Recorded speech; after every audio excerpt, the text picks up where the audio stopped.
this host and guest idea. So, at least from the way that I understood it, is like all the contents of experiences are the guests. So if there's a host of a hotel or an inn or something, that host doesn't, the host is always there, but the guests come and go. Essentially, the guests move through the inn, but the host stays. Now, the host doesn't hold the guests prisoner. It doesn't grasp the guests or hold them down when they're there. The guests just come and go freely. Yeah, and then the host again stays at the inn because it owns the inn. As people check in and they stay and then they leave. Yeah. Well, the guests are essentially all the contents of experience, including the mental system. So the thing is about this is that the guest, one of the guests being the thought me, takes itself to be the host. And in that case, it likes to try to hold all the other guests prisoner in many ways. So I like that host and guest thing, because what you are is the host. That's like what you are now as open listening, is the host to all the coming and going of the guests. Now, one of those guests is the idea of you, essentially. And that idea of you doesn't see itself as a guest, it sees itself as the host. But the thing is, you can hear the head say me. You can hear all of its identifications and all of its interpretations and the games that the head plays. So obviously, if something comes and goes, like the mental system does, including the idea of me, that must be a guest, yeah? So the point of the whole thing is to be a good host and to not grasp or hold the guests, to let the guests move through freely. So anything that can change or is moving in the first place would be a guest, essentially, as far as like a listening or a meditative exercise, let's say. So that's really quite a cool idea, because it's a negation of what's moving through the system, but you don't have to demonize anything.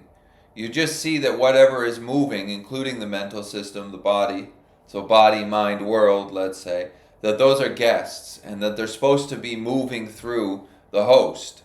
Now, what you are is the host. So let's say the space the clouds move through. The clouds are guests there. The clouds come and go the same way people come and go through a hotel. But the host, being the sky, that doesn't go anywhere. So essentially, they would say, or at least what I understand, is to be a good host and to not grasp and hold what is a guest, which is whatever is coming and going in this life, which includes all the ideas, the concepts, the beliefs, and the opinions of the mental system. These are all guests. Yeah? If you hold on to them, it gets very sticky, because they're not supposed to be held. They're supposed to move through, just like people through an inn or a hotel.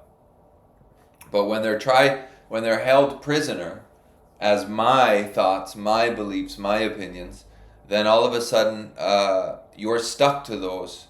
And they're not supposed to be stuck, because those opinions and beliefs are always changing as well. So I like that host and guest thing. It's a cool idea. So essentially, in listening, whatever is heard is a guest, and you let it move right through. And then that comes down to the senses. So the eyes see things in the world, but the things that they're seeing are always changing. So those must be guests, meaning that they're going to go. They're going to come and they're going to go. Sounds in the ears. The sound moves through the ears. That's a guest. So obviously the sound comes and goes, so you might as well not grasp it, let it move through. And then all of the thoughts are the same, the body would be the same. Yeah? So it's really a movement of not grasping onto the contents of experience.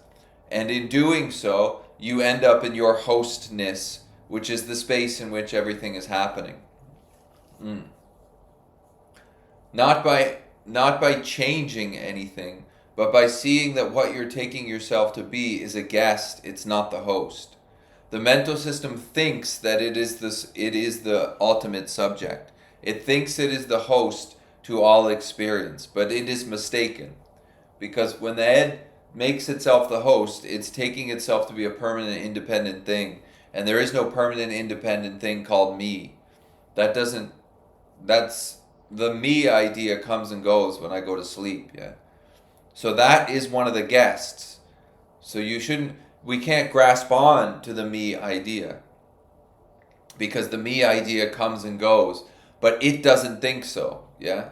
This is the whole thing about spiritual practice in a way. It points something out, except you and I don't agree. Because what we're identified as is what's being talked about.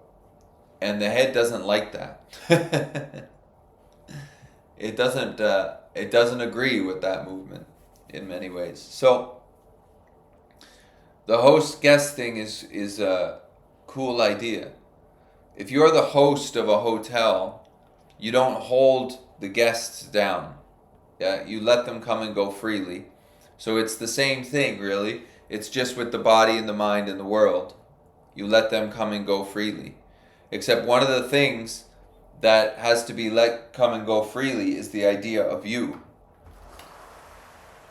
And the idea of you and me doesn't want to do that, essentially.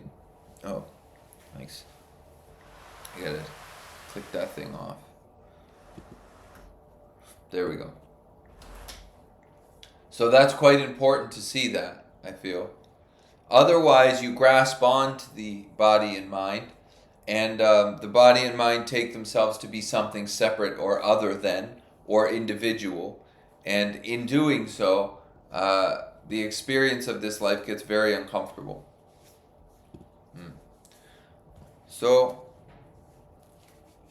there's a thing I was reading a minute ago. Oh, Nisargadatta said, before you think you are. So before there's an idea, before any thought or mental movement, you are. Before you think, you are. Meaning you are already there before the idea of you gets there.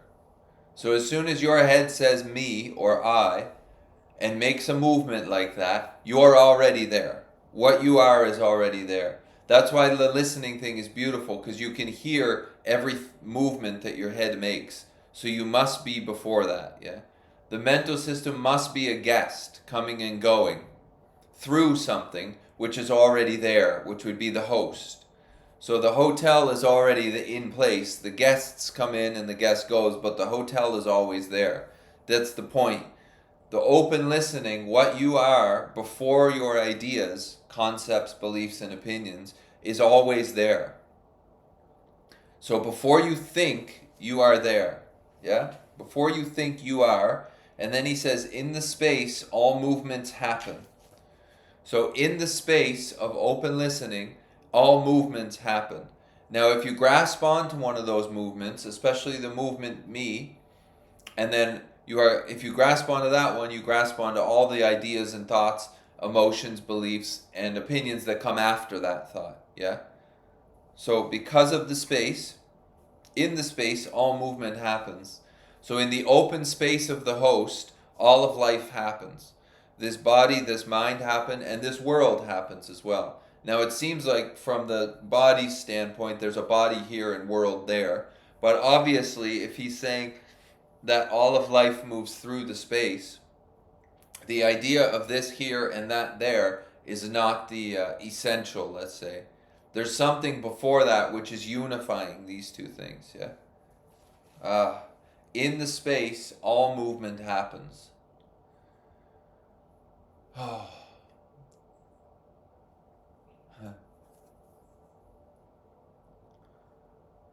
So the open space, which is the host to all experience, is ever present.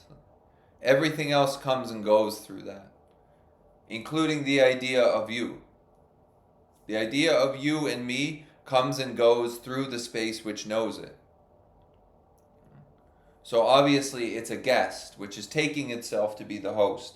Another way to say that would be You and I are objects which think they are subjective.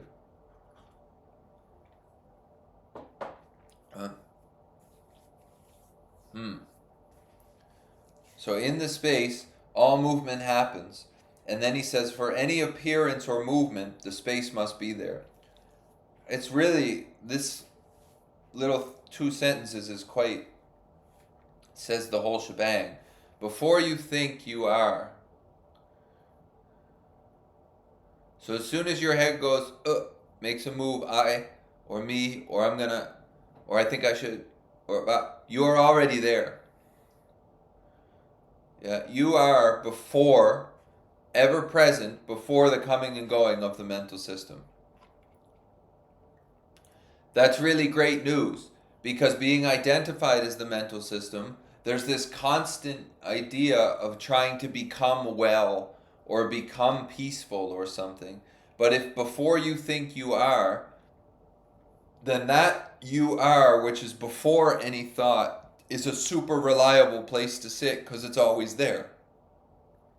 By the time thoughts and the idea of you come in, it's always different. It's always a different you, but it's taking itself to be the same me. That's amazing to me, I feel. Because I would always rely on the mental system. But it's super unreliable. 1, because it comes and goes, and 2, because it's always changing. That's why in recovery they would say things akin to, you are unreliable, or you're not managerial quality. Because the mental system is always coming and going. It's a guest. It's not the host of this life. Before the mental system comes, you are already. You are before that. And when it comes to spiritual practice, the mental system is dying to become what you already are. It can't do it, but it wants to get out of itself. It's dying to get out of itself. And it will always keep trying, you know. So in the space, all movement happens. So in the open space of, let's say, open listening, that's where all movement happens. That's like the arena of play of all of life. For any appearance or movement, the space must be there. That's the unifying idea. So nothing can exist without the space it arises in. So as far as language is concerned, there's space and then there's what's arising in that space. And language makes that sound as 2 separate things. But the point of not two is that it's not two. So whatever arises within the space cannot be separate from that space, meaning that all is one with that space, yeah? But as an idea, that's useless, really. It's useless. Unless it's embodied, let's say, or experience, you can't experience what you already are, but unless you sit back into that as not an idea, then it's a useless idea. And the best way, I feel, is through listening, because you can hear your head every time it makes a move. You can hear your body and your mind, which would mean that you are before those things, yeah? So if you hear them and then you go with them, you identify with them, then that ain't you, essentially. That is what you are identifying with what comes after what you are. And what comes after what you are is taking itself to be a separate individual thing called me. Me, as soon as your head says me or thinks me or makes that movement I, it's taking the body to be separate from world. And that right there is two. And this whole thing is saying that peace comes from realizing that there is not two. So there's two-ness arising. There is a sense of individuality, me, in the body, arising. That's happening, yes? But is that the fact of what you are? Obviously, Nisargadatta is saying it's not. The host is before the guest. The guest, me, thinks it's the host. And this message corrects that idea. And that's really, that's a big relief. because the me always wants to get out of the me. And me can't get out of me. They say that in recovery. Self can't get out of self. It can't happen. So for life to happen, the space must already need to be there. Meaning what you are must be the space in which everything is already happening. You're not going to become that space by taking what's happening within it and making it open space. Meaning J cannot become a non-concept of J. J is always the concept of J. I'm not J, that's the point. You're before that idea.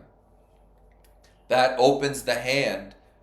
Yeah. And the real ironic thing is when you see that you're not the body and the mind and you open the hand on it, the body and the mind can operate a lot better because they're not being held down and bound by the identification as something completely separate. So that host and guest thing, if you look at your experience of what's happening right now as a body and a brain in world, these are all guests. If something comes and goes, it's a guest, yeah? And before you think, you are. You are. So he's not saying, keep thinking and you'll become. That's obviously not what he's saying. He's saying you already are what you're looking for before there's an idea about becoming something or doing something. Or any ideas, really.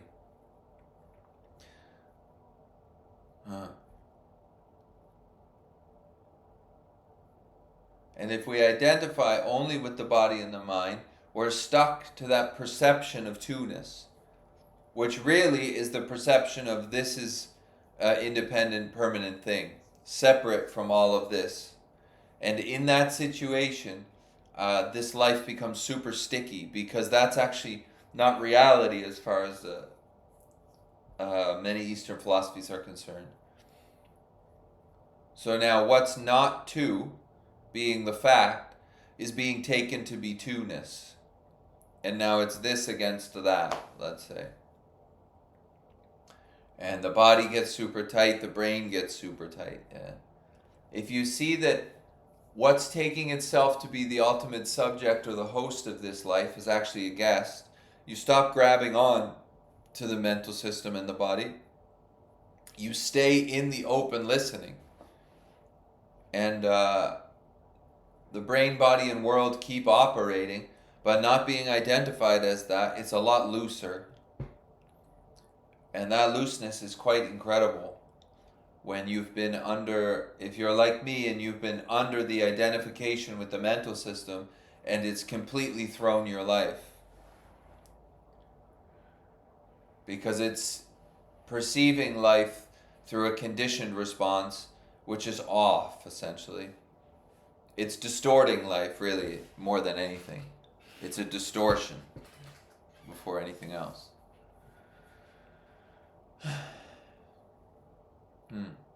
So before you think, you are. As soon as your head has a thought, you can hear it because you're already there in front of it.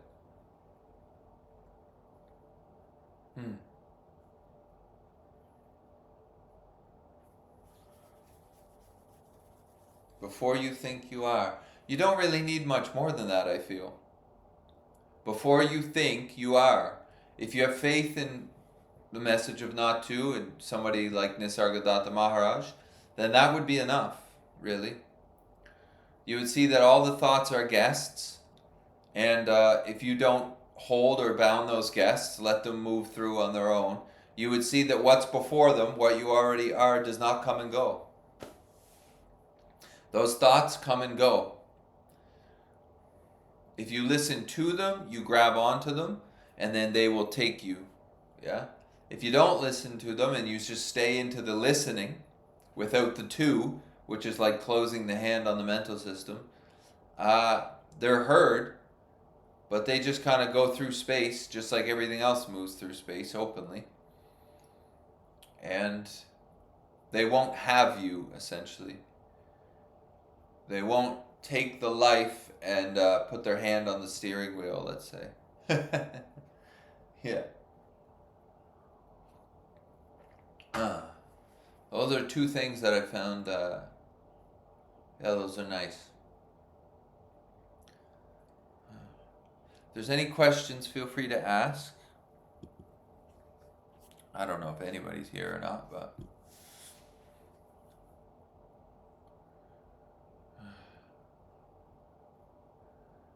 It's a big relief to hear someone like Nisargadatta say, before you think you are.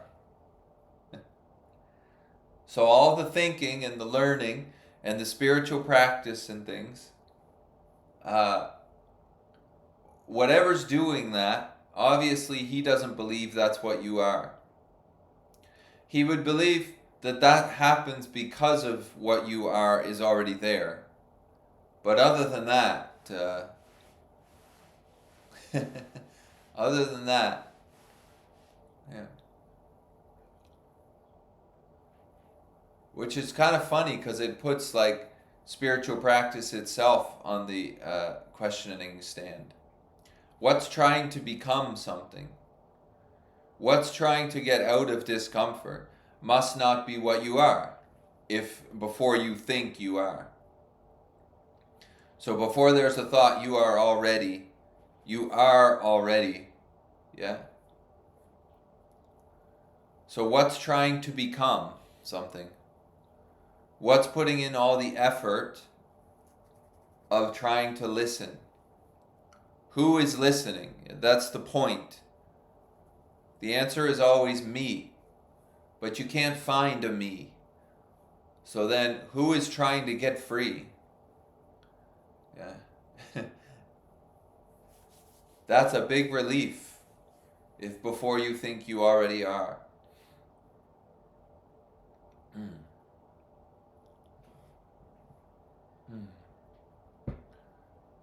Nice. All right. Oh, welcome back, Ward. Well, if anybody has any questions, feel free to ask.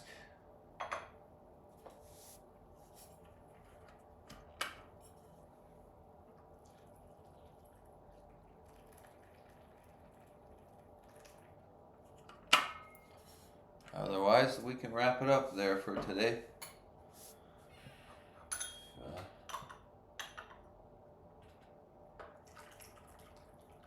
Great.